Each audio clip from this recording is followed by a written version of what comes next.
Good day, I'm Griff, podcast host and editor-in-chief of the eBay for Business podcast. And joining us now are three eBay seller experts. And over the next 15 minutes, our guests will share their holiday sourcing, shipping, and marketing tips.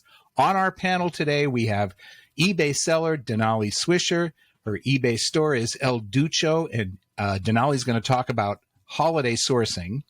Tim Finegan, whose eBay store is Riley Packaging, and he's going to be discussing shipping tips for the holiday. And finally, Danna Crawford, also known as the Power Selling Mom, and eBay store Danna. And Danna will be discussing marketing tips for the holidays. Welcome, sellers. Hi, Griff. Thanks, Griff. Glad to have you here. Now, let's start with Denali. Denali Swisher, whose store I said earlier is on eBay is ELDUCHO. ELDUCHO.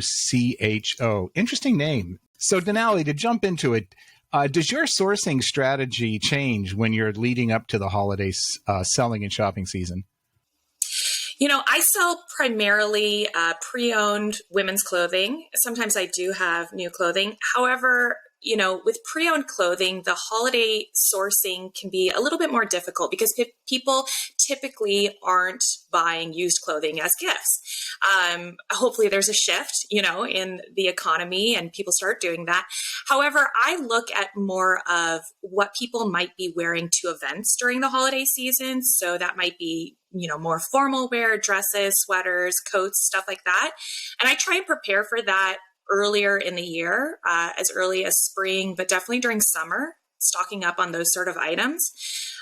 And then also, even a little bit past holiday, I'm already thinking about January and activewear and how people are going to be signing up for those gym memberships that they hopefully will use.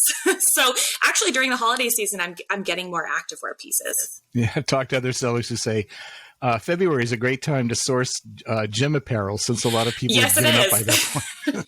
Right. Unfortunately. You talked about pre-owned clothing not being as popular as new. I guess that's just a given, but there's this phenomena that we've seen.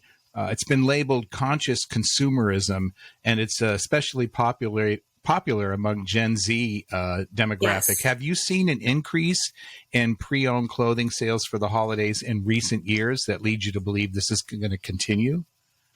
I mean, I think even just beyond holiday, through holiday, but beyond that, I try and follow trends as much as I can or stay on top of them. And you spoke about Gen Z. I pay a lot of attention to social apps that they frequent, and I look at what they're buying and what they're wearing because they kind of will set the trend about a month ahead of everybody else. And you can see different parts of the country because I'm up here in Washington State. It's not as fashion forward maybe as places like Los Angeles or New York.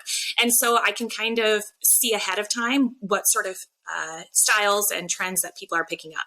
What's your strategy for finding the best sourcing deals in the clothing space? I know that there's a lot of options out there, and quite frankly, there's a lot of apparel, but you know, if you're looking to maximize profits, you have to have some sort of sourcing strategy when it comes not just to what's going to be popular, but price. Right. In terms of pricing, my favorite place to go to that just can't be beat is the Goodwill outlet, which is a pay by the pound Goodwill. You can't beat the prices there and the potential profit margin, in my opinion. At my outlet, you can pay as little as, I believe, $1.09 per pound of clothing, which is a steal, as opposed to going to thrift stores, which are, you know, with the increase of thrifted clothing becoming more popular. Thrift stores, of course, they get hip to it and they price garments up. So you're potentially paying $12 a piece for pre-owned items, sometimes at the thrift store, and you can get it for 75 cents at the outlet. So I try and go there a couple times a week, and I tend to stay for a few hours and bulk up on as many pieces as I can. That's an interesting strategy. First, I've heard of it. I'll have to check that out. Yeah, it's a lot of fun. It's like treasure hunting. Hey, Denali, is there an eBay tool that you use a lot that you sort of depend on?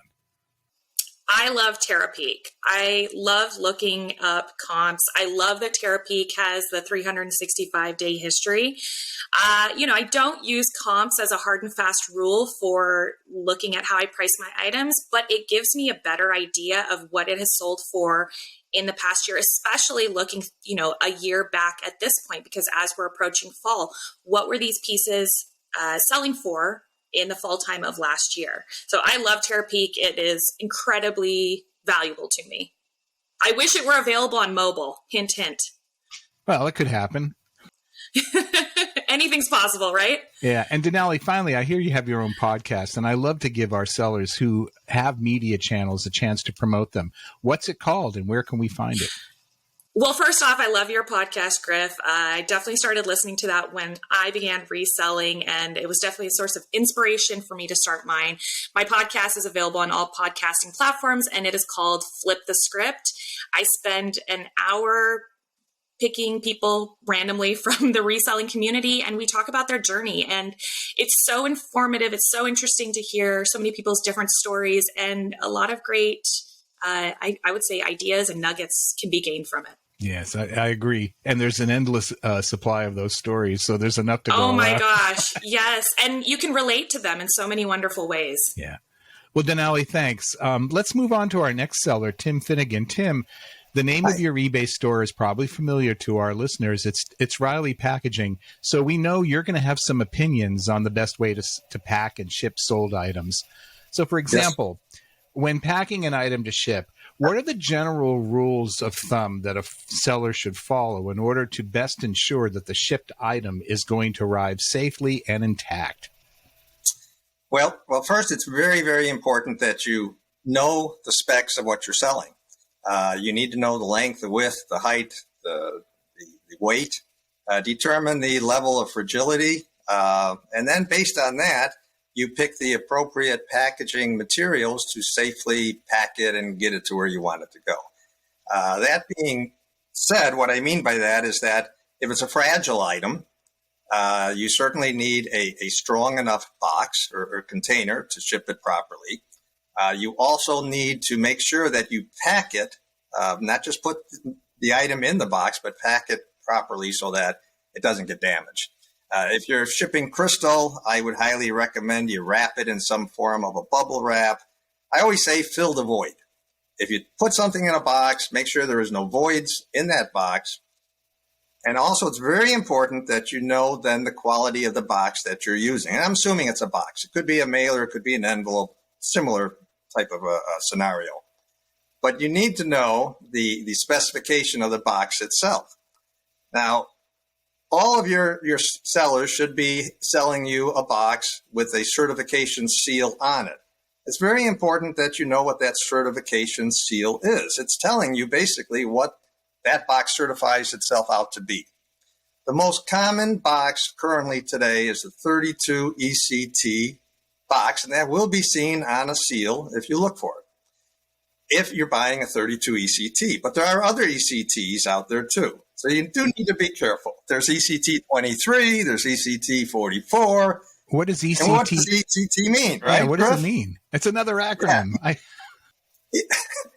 ECT stands for Edge Crush Test. And what happens is the 32 ECT means you can put 32 pounds on edge before that box will crush. So what we're going to probably deal with, and most of our sellers today, and what you're using will probably be an ECT 32, but I highly recommend you make sure that your seller is selling you that quality, that there is a certification seal on that box so that you're comfortable with it. Then once you get the right material, right box based upon the length, width, and height and weight of it, then you have to make sure you pack it properly. How does your inventory, you sell packing supplies, does that change during the holiday season? Do you ramp up some stuff and ramp down other items? You know, right now we've been wrestling, the industry has been wrestling with a lot of shortages due to some of the recent world events. There's a lot of raw material shortages that is required to make the finished product. There's an unprecedented demand on shipping itself, causing difficulties. There is shortages of truck drivers, which is also making it difficult for us to get the material in and then for us to ship it out to you. So, no, what we really do is right now we're just really wrestling to keep all 20,000 items in inventory. And the thing that we're able to do, unlike some other sellers, is that we do have access to 5 different warehouses that we ship out of 4 different states. So our inventory is capable of being greater than perhaps some others out there. I asked Denali what her favorite or the eBay tool that she goes to the most. Is there a specific eBay tool that you favor? Well, you know, we like to use the promotions. We like to offer order discounts, and we have tried some coupons and volume pricing situations.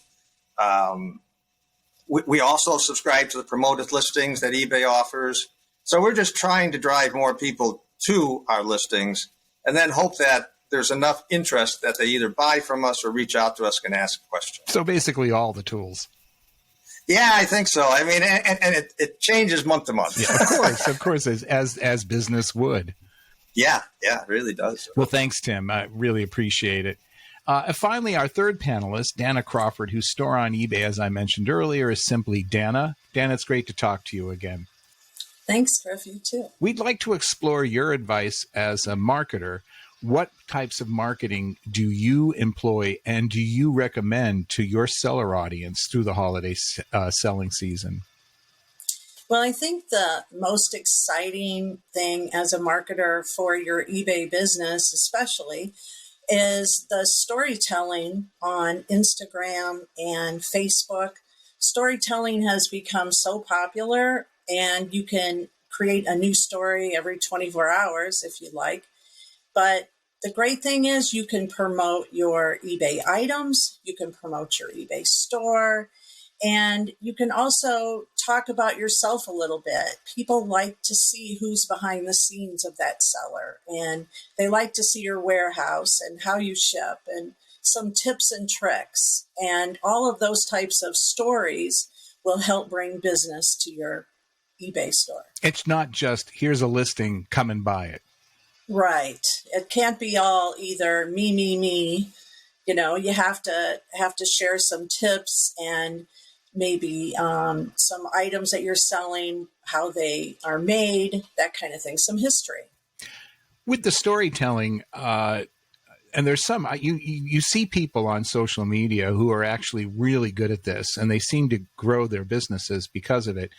But all sellers, including the most successful ones, have had a really challenging time in the last year conducting a business during an unprecedented pandemic. Should sellers be marketing differently this year than they did last year? Are there things that should be kept in consideration when they're creating a marketing strategy? Well, I think that it's just like as it selling on eBay, you follow success. So go follow eBay on social media. They pay big money, right, for marketing.